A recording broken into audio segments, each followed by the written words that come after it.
እንደምታውቁት ምኩራብ ይባላል ወይም ደግሞ አንጾተ ቤተ መቅደስ ጌታችን መድኃኒታችን ኢየሱስ ክርስቶስ ቤተ መቅደሱን ያነጻበት ዕለት ነው። እንግዲህ ስያሜውን ያገኘው ታላቁ የቤተ ክርስቲያናችን ሊቅ ቅዱስ ያሬድ እነዚህን የአብይ ጾም ሳምንታት ብቻ ሳይሆን በዓመቱ ውስጥ ያሉትን 52 ሳምንታት ስያሜ በመስጠት ይታወቃልና መነሻ የምናደርገው የዮሐንስ ወንጌል ምዕራፍ 2 ቁጥር 16 ላይ መምህራችን እንዳስተማሩት ቤቴን የንግድ ቤት አታድርጉ የሚል ይሆናል። ስለዚህ የቤተ መቅደሱ ክብር መጥፋት እንደሚታወቀው መድኃኒታችን ኢየሱስ ክርስቶስ በ12 ዓመቱ ወደ ቤተ መቅደስ መጥቶ ነበረ። እንዲህ አይነቱን ስርዓት እንዲህ አይነቱን ንግድ ተመልክቶ ነበር።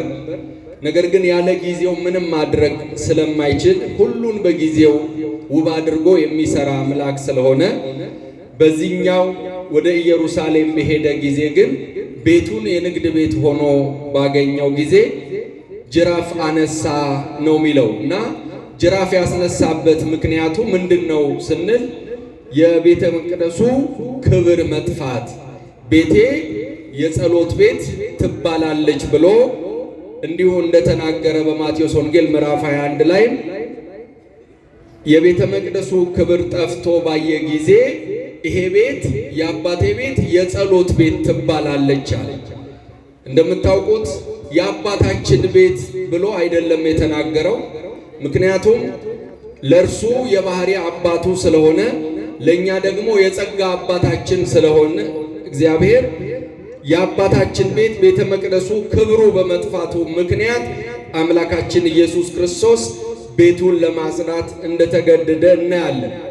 የአምልኮ ስፍራ የንግድ ስፍራ ሆኖ ነው ያገኘው። እንደሚታወቀው እስራኤላውያን በሶሎሞን የተሰራው ቤተ መቅደስ ከፈረሰ በኋላ ወደ ተለያየ ሀገር ተበትነው ነበርና በተበተኑበት ስፍራ ምኩራብ አለ፣ የጸሎት ቤት አለ።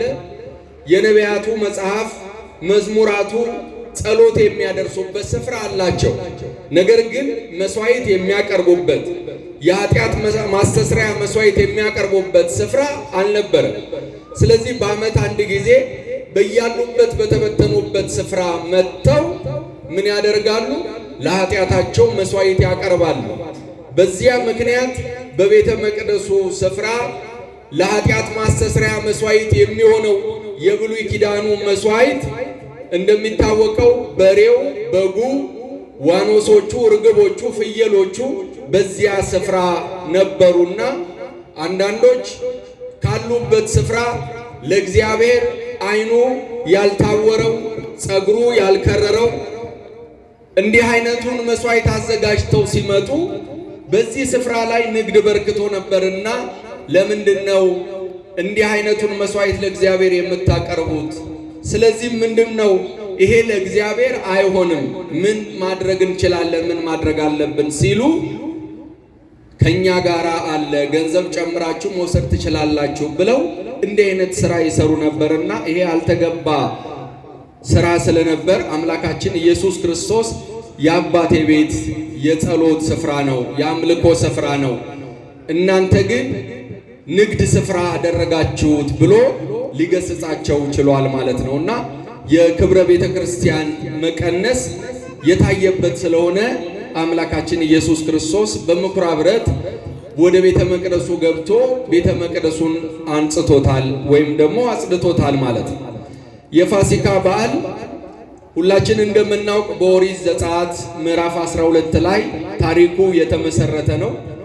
እስራኤላውያን ከባርነት ሀገር የወጡበት ፋሲካ ከግብፅ ባርነት ከ430 ዘመን የባርነት ቤት የወጡበትን የሚያከብሩበት ነው።